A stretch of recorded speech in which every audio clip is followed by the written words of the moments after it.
Il mio viaggio lungo i Peloritani mi ha portato a scoprire un paese pregno di cultura e bellezze paesaggistiche, dove un bellissimo castello e una meravigliosa valle fanno da cornice. Benvenuti a Fiume di Nisi. Venite con me!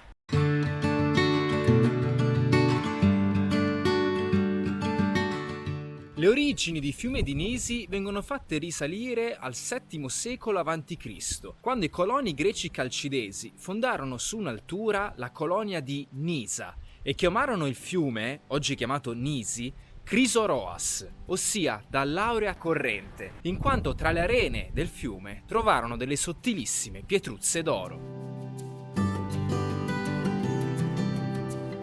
Essendo questa un'area ricca di acqua e giacimenti minerari, Fiume di Nisi attrasse non solo i greci, ma anche i romani e gli arabi. E noi degli arabi qui abbiamo un'incredibile testimonianza. Parlo del castello Belvedere, che ancora oggi domina fieramente tutta la valle del Nisi e che vedremo più avanti. Questo ricco bacino minerario forniva una discreta quantità di argento per la monetazione e altri minerali utili ad usi diversi, come l'oro, il rame e l'allume. Dell'allume veniva fatto ampio uso, in quanto molto utile in medicina per le sue proprietà emostatiche, ma veniva anche usato come colorante dei panni e nella concia delle pelli. Mentre il rame è sicuramente il minerale più usato sin dall'antichità, in quanto i greci ne facevano largo uso per la monetazione. Tra l'altro ho ampiamente parlato dell'allume nel video su Rocca Lumera, dateci un'occhiata se non l'avete visto.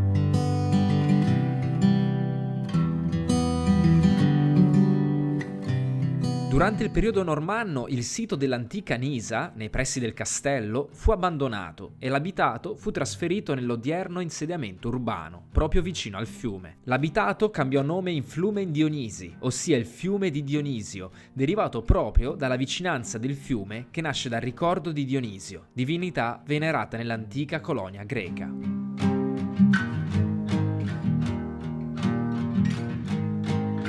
Mentre l'abitato di Fiume di Nisi gradualmente si spostava più a valle, i Normanni, successori in Sicilia dei musulmani, ampliarono il castello, lo modificarono e lo adibirono a residenza del signore del luogo. Una visita a questo castello va per forza fatta, in quanto si tratta di una vera e propria finestra naturale sulla cima del Monte Belvedere, che si affaccia sulla valle del Nisi e sul Mar Ionio. Piccola curiosità, nel 1197 il castello ospitò l'imperatore Enrico VI con la sua famiglia e il suo seguito, ma la venuta qui a Fiume di Nisi del figlio di Federico Barbarossa coincise con la sua prematura scomparsa, avvenuta il 28 settembre durante una battuta di caccia nella valle del Nisi, a seguito di un'infezione intestinale o di un presunto avvelenamento. La struttura del castello presenta un impianto planimetrico pentagonale irregolare, di cui rimangono solo i ruderi dei muri esterni, qualche muro divisorio interno e l'imponente mastio. All'interno del castello sono presenti camminamenti di ronda ed alcune feritoie, sfruttate dagli arcieri per scagliare le frecce a difesa della fortezza.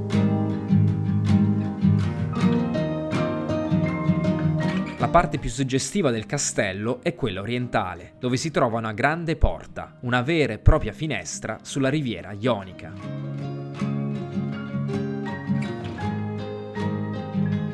Il nucleo principale di Fiume di Nisi ad oggi è situato sulla sponda destra del torrente omonimo, la cui altitudine sul livello del mare si sviluppa da 190 a 300 metri circa ed è rappresentato da un agglomerato di case adagiate a terrazze. Ho potuto conoscere Simone, abile suonatore della zampogna, in siciliano a ciaramedda, tipico strumento musicale delle valli peloritane.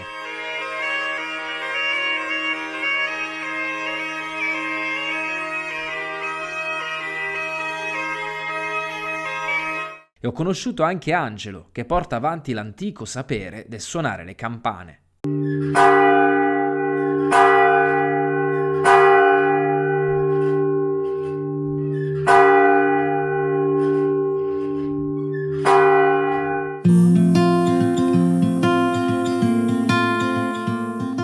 Sebbene il nucleo attuale di Fiume di Nisi dia l'impressione di un piccolo paese, il suo territorio è vastissimo. Dopo aver superato una suggestiva chiesa rurale, la chiesa di Santa Caterina, con i ragazzi della Proloco ho raggiunto la chiesetta della Santissima Trinità, chiesa molto modesta e piccola, ma meta di pellegrinaggio da centinaia di anni, il primo fine settimana di settembre.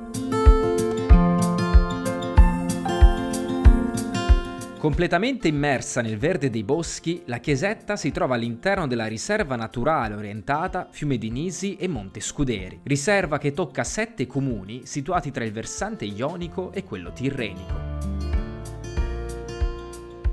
Non molto distante dalla chiesa ho potuto vedere la suggestiva Valle degli Eremiti, conosciuta anche come Gole della Santissima, un canyon lungo per circa 1 chilometro, costituito da alte e strette pareti su cui crescono alberi che sfidano le leggi della gravità. Questo duplice nome è legato al fatto che, essendo questa valle caratterizzata dalla presenza di alcune grotte, queste stesse grotte venivano utilizzate dai monaci per praticare la penitenza e la solitudine.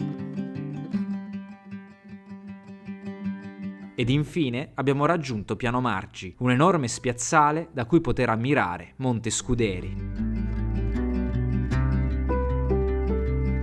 E se prima ho fatto un accenno ai giacimenti minerari, dovete sapere che non molto lontano dal castello vi è la miniera San Carlo, una miniera d'argento che testimonia la ricchezza dei giacimenti minerari della zona. L'attività di questa miniera ebbe inizio sotto il dominio austriaco tra il 1719 e il 1734 e, pensate, il nome di questa miniera è stato dedicato all'imperatore austriaco dell'epoca, Carlo VI. La miniera conserva il ricordo di una fervida attività estrattiva che si protrasse fino alla metà degli anni 50, per poi estinguersi a causa dell'aumento dei costi di manodopera, di trasporto e per la scarsa resa. Non va dimenticato però un dato molto interessante. Dopo la rivoluzione di Messina contro la Spagna, si racconta che la zecca di Fiume di Nisi abbia sostituito temporaneamente la reale zecca di Messina nella monetazione. Questa concessione fu fatta dal viceré spagnolo per togliere a Messina uno dei suoi più importanti privilegi e per premiare Fiume di Nisi, città rimasta fedele al re di Spagna,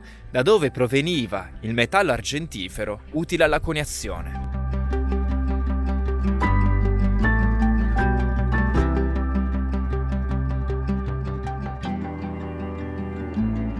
Ed un enorme grazie va al comune di Fiume di Nisi e ai ragazzi del servizio civile che mi hanno aiutato nella realizzazione di questo video. Se non l'avete ancora fatto, iscrivetevi al mio canale, così che questo mio piccolo progetto possa raggiungere tutte le persone che amano la Sicilia.